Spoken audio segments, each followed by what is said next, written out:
Hello everyone, आज का जो हमारा वीडियो है इसमें हम बात करेंगे difference between array and collections in Java. तो स्टार्ट करते हैं। जैसे कि आप देख सकते हैं, एरे एक स्टैटिक डेटा स्ट्रक्चर है।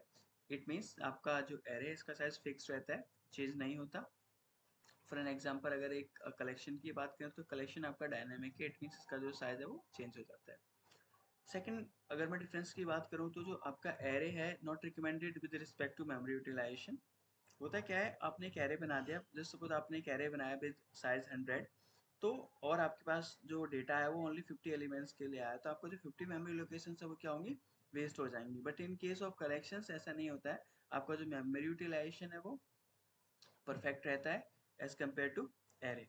सो अगर मैं थर्ड पॉइंट की बात करूँ, performance wise arrays are recommended and performance wise collections are not recommended. ऐसा क्यों है कि परफॉर्मेंस वाइज आपका जो एरे है वो क्यों रिकमेंडेड है, उसका मैं रीजन बताता हूँ।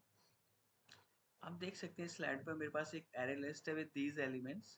तो आपका जो फर्स्ट एरे लिस्ट है जैसे कंप्लीटली फिल होगा, तो किस तरीके से ग्रो करेगा array list behind the scene वो मैं आपको बताता हूँ।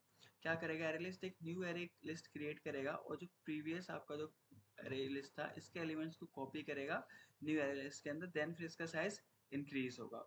तो इस प्रोसेस में क्या है, एक टाइम कंज्यूमिंग प्रोसेस है जिससे कि आपका परफॉर्मेंस डिग्रेड होता है।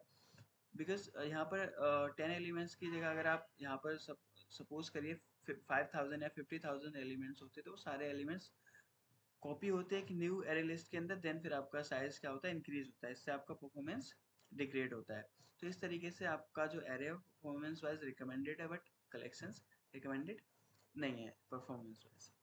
और अगर मैं फोर्थ पॉइंट की बात करूँ, कैन होल्ड होमोजेनस डेटा। आपका जो एरे है वो होमोजेनस डेटा यानी कि similar type of data hold कर सकता है। बट आपका जो कलेक्शन है can hold homogeneous and heterogeneous data as well, दोनों टाइप का डेटा होल्ड कर सकते हैं। फिफ्थ पॉइंट है, predefined methods are not available, यानी कि कोई भी ऑपरेशन परफॉर्म करने के लिए इंसर्ट, अपडेट, डिलीट, कोई भी प्री डिफाइंड मेथड अवेलेबल नहीं है एरे के अंदर। आपको सारे ऑपरेशंस लॉजिक के थ्रू परफॉर्म करने पड़ेंगे। अगर मैं सेम चीज़ अगर मैं इधर कलेक्शंस में देखूँ तो यहाँ पर हमारे पास बहुत सारे प्री डिफाइंड मेथड्स अवेलेबल हैं जिनका यूज़ करके आप ये सारे operations insert, update, delete, short and all perform कर सकते हैं। इसी तरीके से अगर मैं लास्ट पॉइंट देखूँ तो arrays can hold primitive and non primitive data. अगर आप प्रिमिटिव टाइप का एरे बनाएंगे तो प्रिमिटिव टाइप का डेटा होल्ड कर सकता है। अगर आप ऑब्जेक्ट और किसी क्लास के टाइप का एरे बनाएंगे तो वो नॉन प्रिमिटिव डेटा यानी कि ऑब्जेक्ट भी स्टोर कर पाएगा। बट जो कलेक्शन है आपका वो ओनली ऑब्जेक्ट्स स्टोर करता है। सो collection can hold only objects. तो ये थे हमारे differences between array and collection in Java. I hope आप लोगों को वीडियो अच्छा लगेगा, और आप वीडियो आपको अच्छा लगता है तो please subscribe to my channel. इस वीडियो में तो इतना ही, नेक्स्ट वीडियो में मिलेंगे, तब तक के लिए बाय बाय।